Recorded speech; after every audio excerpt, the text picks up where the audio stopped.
नमस्कार साथियों, मैं विक्रम शर्मा आपका स्वागत करता हूं कम्युनिकेशन स्किल्स के इस वीडियो कोर्स के भाग 11 में। इस 11th पार्ट में हम डिजिटल कम्युनिकेशन को समझेंगे और साथ ही साथ बात करेंगे आपके और मेरे फेवरेट व्हाट्सएप के बारे में टेली कम्युनिकेशन के अंतर्गत। तो चलिए शुरुआत करते हैं भाग 11 की। जब बात चल रही है डिजिटल कम्युनिकेशन की तो आप और मैं जानते हैं ईमेल एक ऐसा जरिया है जिसके माध्यम से व्यवसायिक तौर पर ज्यादा हम एक दूसरे से कम्युनिकेट करते हैं। मतलब अगर मुझे कोई भी संदेश व्यवसायिक तौर पर किसी कंपनी के साथ करना है या किसी बैंक के साथ करना है या अपने किसी अधिकारी के साथ करना है तो उसका सबसे सही जरिया है ईमेल। ये ईमेल जो है इसको हम एक दस्तावेज की तरह से भी इस्तेमाल कर सकते हैं। तो याद रखिए, ईमेल व्यवसायिक तौर पर ज्यादा इस्तेमाल किया जाता है। साथ ही साथ बात चलती है जब हम आम तौर पर किसी से भी कोई संदेश प्राप्त करते हैं या उसे संदेश देना चाहते हैं तो वो होता है इंस्टेंट मैसेजिंग, मतलब त्वरित संदेश के द्वारा। ये क्या होता है, आपके मोबाइल फोन से आप किसी को मैसेज भेजते हैं। आजकल तो आप व्हाट्सएप यूज करते हैं, लेकिन वो जो टेक्स्ट मैसेज हम भेजते हैं उसको हम त्वरित संदेश या इंस्टेंट मैसेजिंग भी बोल सकते हैं।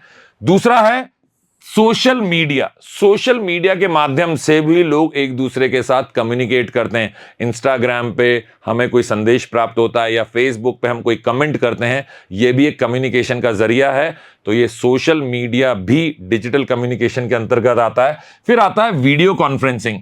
जब कोविड-19 के दौरान लोगों का ऑफिस आना जाना बंद हो गया तो वर्क फ्रॉम होम, घर से काम करने का एक नया कल्चर स्टार्ट हुआ। इसमें हम अपने घर से काम करते थे, लेकिन जब कभी भी टीम से बात करनी होती थी तो आपको याद होगा जूम नाम का एक एप्लीकेशन, एक नई ऐप आई। उसके माध्यम से लोगों ने वीडियो कॉन्फ्रेंसिंग की, आपस में एक दूसरे से वीडियो के थ्रू जुड़ने लगे। तो वीडियो के माध्यम से जब हम एक दूसरे से संवाद करते हैं तो उसे वीडियो कॉन्फ्रेंसिंग बोलते हैं। इसी तरीके से वॉइस और वीडियो कॉल्स भी की जाती हैं। जब आप व्हाट्सएप पे किसी से टेक्स्ट करते हैं, लिखकर कोई संदेश देते हैं या प्राप्त करते हैं, उसी के साथ साथ हम कई बार व्हाट्सएप से कॉल भी तो करते हैं।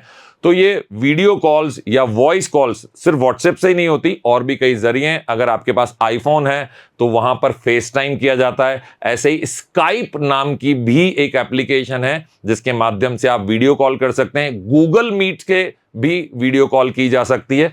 तो ये कई सारे वॉइस और वीडियो कॉल के कम्युनिकेशन चैनल्स हमारे पास हैं।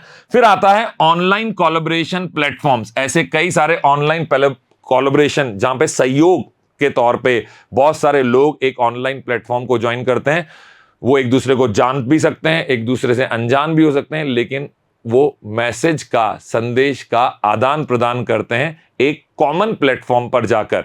तो ये भी एक डिजिटल कम्युनिकेशन का हिस्सा है।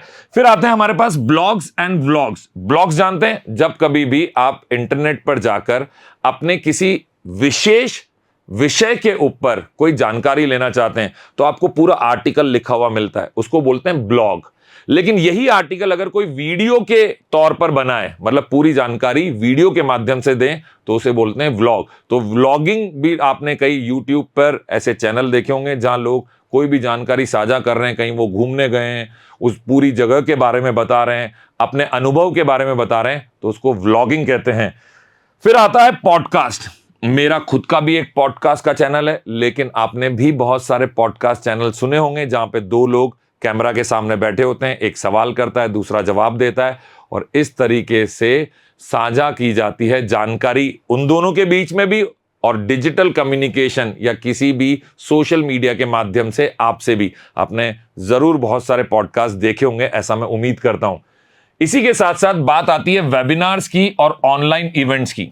एक होता है सेमिनार, जहां पे मंच से कोई व्यक्ति बहुत सारे सामने बैठे हुए लोगों को संबोधित कर रहा है, लेकिन यही काम अगर अपन डिजिटल माध्यम से करें तो उसे बोलते हैं वेबिनार। सेमिनार तो हम फिजिकल करते हैं, फिजिकल मतलब जहां पर आप मेरे समकक्ष मौजूद हैं, लेकिन वेबिनार जो है ये किए जाते हैं इंटरनेट के माध्यम से, जिसमें एक व्यक्ति बोलता है, बहुत सारे लोग इंटरनेट के माध्यम से उसको एक साथ सुनते हैं, उसकी बातों को समझते हैं। तो संचार का एक बड़ा उचित माध्यम है वेबिनार, जब आपको बहुत सारे लोगों को एक साथ संबोधित करना हो। ऑनलाइन इवेंट्स भी इसी के अंतर्गत आते हैं। फिर बनी हुई है कुछ ऑनलाइन फोरम्स और कम्युनिटीज। कम्युनिटीज मतलब ऐसे समुदाय जो एक जैसी सोच रखते हैं, उनको एक जैसी जानकारी प्राप्त करनी होती है, तो इनकी एक कम्युनिटी बन जाती है, ये एक दूसरे के साथ अपनी जानकारियों को साझा करते हैं। ये भी डिजिटल कम्युनिकेशन का एक हिस्सा है। इसके बाद हम बात कर रहे हैं ई कॉमर्स कम्युनिकेशन की। अब ई कॉमर्स कम्युनिकेशन क्या होता है? आपने अमेजॉन, फ्लिपकार्ट, इनका नाम तो जरूर सुना होगा, हो सकता है यहां से कोई सामान भी खरीदा हो, तो आप बोलेंगे ये कम्युनिकेशन या संचार कैसे हुआ? अरे भाई, वहां पर कोई अपना प्रोडक्ट बेच रहा है, वो आपको एक संदेश पहुंचा रहा है कि मेरा ये प्रोडक्ट क्वालिटी में ऐसा है, इसका इतना दाम है, और आज विशेष तौर पर मैंने इसका दाम कम किया है क्योंकि आज सेल चल रही है। ये सब अपने आप में एक संचार का माध्यम है, और जहां से भी ऐसी कोई चीजें खरीदी या बेची जाती हैं उसको हम ई कॉमर्स बोलते हैं। इसलिए ई कॉमर्स के जो कम्युनिकेशन चैनल्स हैं ये भी अपने आप में संचार का एक माध्यम है। फिर हम बात करते हैं मोबाइल मैसेजिंग एप्स की, जैसे कि आप व्हाट्सएप करते हैं। फिर बात आती है एआर, जिसको बोलते हैं ऑग्यूमेंटेड रियलिटी, या हिंदी में हम इसको बोलेंगे वृद्धित वास्तविकता, एआर। दूसरा होता है वर्चुअल रियलिटी, वर्चुअल रियलिटी या वर्चुअल वास्तविकता, जो सच में नहीं है लेकिन आपको किसी न किसी ग्राफिक के माध्यम से दिखाई जा रही है, वो हकीकत में चीज नहीं है। तो ऐसा आपने कई सारी पिक्चरों में देखा होगा, या फिर अगर आप वीडियो गेम खेलने के शौकीन हैं तो आपने देखा होगा कि इस तरह की एक मशीन लगा दी जाती है जिसको वीडियो गेम खेलने के दौरान ऐसा अनुभव प्राप्त होता है, जिसने भी वो मशीन अपनी पहनी हुई है, कि वो सच में उस गेम का एक हिस्सा है। तो ये भी आजकल की नई टेक्नोलॉजी डिजिटल कम्युनिकेशन का हिस्सा है। आगे जब मैं बात करता हूं तो हम डिजिटल सिग्नेचर की बात करते हैं, साथ ही साथ बात आती है सबसे खास साइबर सिक्योरिटी की। अब देखिए, जैसे जैसे टेक्नोलॉजी बढ़ी, हमारी ऑनलाइन प्रेजेंस, मतलब हमारी ऑनलाइन एक जो हम कह सकते हैं अटेंडेंस वहां पे बढ़ने लगी है, प्रेजेंस हमारी बढ़ने लगी है। इसके दौरान हमारी निजता, हमारी गोपनीयता, अब साथ ही साथ कभी कभी आपने देखा होगा लोग पैसे का आदान प्रदान भी आजकल ऑनलाइन करने लगे हैं। आप पेटीएम का इस्तेमाल करते हैं, आप गूगल पे का इस्तेमाल करते हैं, आप फोन पे का इस्तेमाल करते हैं, या आप इंटरनेट बैंकिंग का इस्तेमाल करते हैं। यहां पे भी साइबर सिक्योरिटी एक अति महत्वपूर्ण चीज है, जिसके माध्यम से आपकी चीजें सुरक्षित रहती हैं, आपका पैसा सुरक्षित रहता है, आपके फोटो जो आप एक दूसरे को भेज रहे हैं, ये सारी चीजें सुरक्षित रखना, यह आती है साइबर सिक्योरिटी के अंतर्गत। फिर आती है इमोजीज और जिफ्स। इमोजी, आपने देखा ना व्हाट्सएप पे हम कभी कभी कहीं बताना चाहते हैं कि मैं इस बात से खुश हूं, तो हम लिखने की जगह एक हंसता हुआ चेहरे का एक ऑप्शन हमारे पास आता है, वो हम हंसता हुआ चेहरा, कभी गुस्से का एक हमें अगर भाव प्रदर्शित करना हो, दिखाना हो किसी को, तो हम गुस्से की इमोजी भेज देते हैं। वो एक छोटा सा चेहरा है जो पूरा लाल हो रखा है। इसी तरह से जिफ्स बनते हैं, जब बहुत सारे फोटोग्राफ्स एक साथ जुड़ जाते हैं तो ऐसा लगता है जैसे वो चल रहे हैं, वो बार बार जिंदाबाद का एक ऐसे जिफ आपको दिखेगा। देखा आपने ऐसा? तो ये सारी चीजें भी डिजिटल कम्युनिकेशन का हिस्सा है। और इन सब में सबसे खास जिसे मैं मानता हूं वो है डेटा एनालिटिक्स, मतलब डेटा का विश्लेषण। अगर आप इंस्टाग्राम, फेसबुक का इस्तेमाल करते हैं और आपका कोई अकाउंट वहां है, और आप कभी भी कोई पोस्ट वहां डालते हैं, फोटोग्राफ वहां डालते हैं जो लोगों के लिए है, तो आप देख सकते हैं कितने लोगों ने देखा, कितने लोगों ने उसको पसंद किया, कितने लोगों ने उस पर मैसेज किया, और गहराई से भी इसकी एनालिटिक्स कर सकते हैं कि ये देखने वाले लोग कौन सी जगह से हैं, वो गुजरात से हैं, राजस्थान से हैं, वो भारत से हैं, वो अमेरिका से हैं। तो ये जो डेटा इकट्ठा होता है, इसका विश्लेषण भी हमारा डिजिटल कम्युनिकेशन का एक हिस्सा है। चलिए, बात को आगे बढ़ाते हुए मैं आपको लेके चलता हूं अपने सबसे प्रिय और सबसे पसंदीदा व्हाट्सएप मैसेजिंग पे, जिसको हम डिजिटल कम्युनिकेशन के अंतर्गत पढ़ रहे हैं। ये टेली कम्युनिकेशन का भी एक हिस्सा है। अब ये व्हाट्सएप क्या चीज है? ये उपयोगकर्ता को, ये अपने आप में एक एप्लीकेशन है, एक सॉफ्टवेयर बनाया आपके फोन में, आपने उसको डाउनलोड किया, अपनी फोन नंबर को उसके साथ रजिस्टर किया, और आप बन गए व्हाट्सएप के उपयोगकर्ता। क्या कुछ कर सकते हैं आप? बहुत कुछ तो ऑलरेडी कर रहे हैं। यहां पे क्या कर सकते हैं आप? एक दूसरे को मैसेज भेज सकते हैं, जिसको हम टेक्स्ट मैसेज बोलते हैं, जो लिख के भेजे जाते हैं। तो मेन जो इसका यूज है वो तो टेक्स्ट मैसेज ही है, लेकिन अब व्हाट्सएप सिर्फ टेक्स्ट मैसेज तक सीमित नहीं रहा, आप इसको अपने व्यवसाय में भी इस्तेमाल कर सकते हैं, और ये बहुत कारगर हो सकता है। चलिए समझते हैं इसको एक एक करके।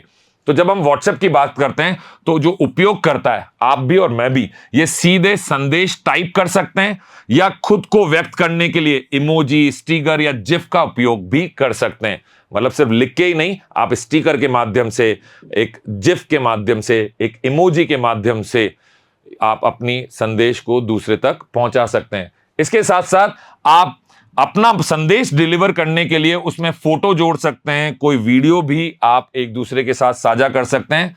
और आपने देखा होगा ना, वॉइस रिकॉर्डिंग का भी एक उसमें ऑप्शन होता है, तो उस ऑप्शन को भी आप यूज कर सकते हैं, वॉइस मैसेज भेज सकते हैं, या कोई मल्टीमीडिया फाइल भी अटैच की जा सकती है ऐसी, जिसमें बहुत सारी जानकारी हो, ऐसी सॉफ्टवेयर की फाइल भी आप एक दूसरे के साथ साझा कर सकते हैं।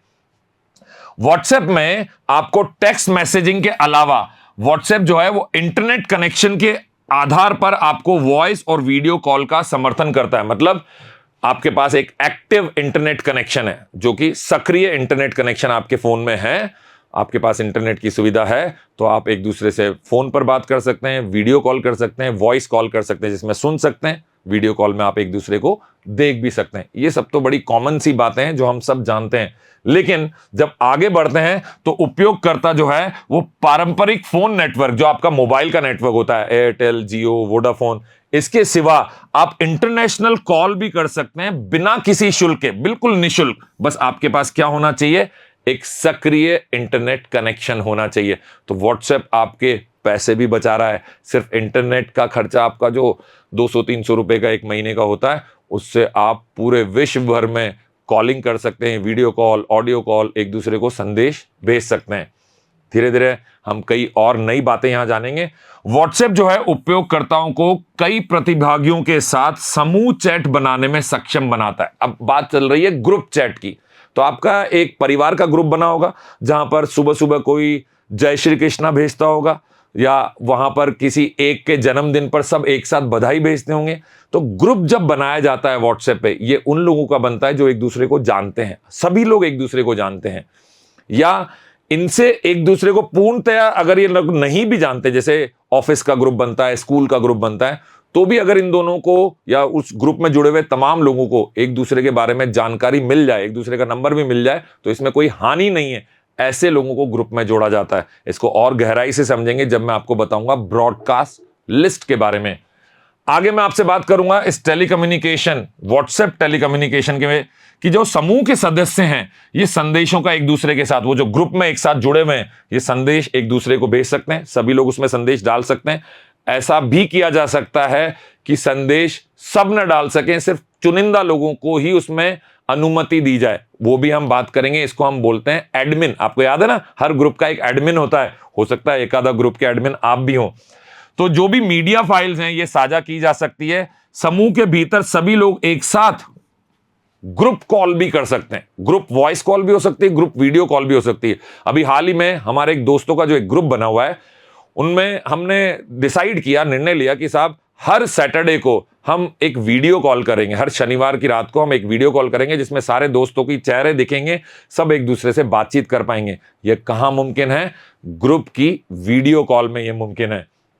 जब हम बात करते हैं एडमिन की, जिसको समूह व्यवस्थापक भी कह सकते हैं, एडमिन, ग्रुप एडमिन, इसके पास पूरी एक ताकत होती है, इसके पास कंट्रोल होता है कि समूह की सेटिंग को अपने अनुसार बना सके। मतलब ये खुद निर्णय ले सकता है कि कितने लोग इसमें मैसेज कर सकते हैं, या सिर्फ ये खुद मैसेज करेगा, या कोई भी मैसेज 24 घंटे बाद अपने आप डिलीट हो जाएगा, या कोई गलत मैसेज अगर उसमें आ जाए तो उस मैसेज को ये स्वयं भी डिलीट कर सकता है।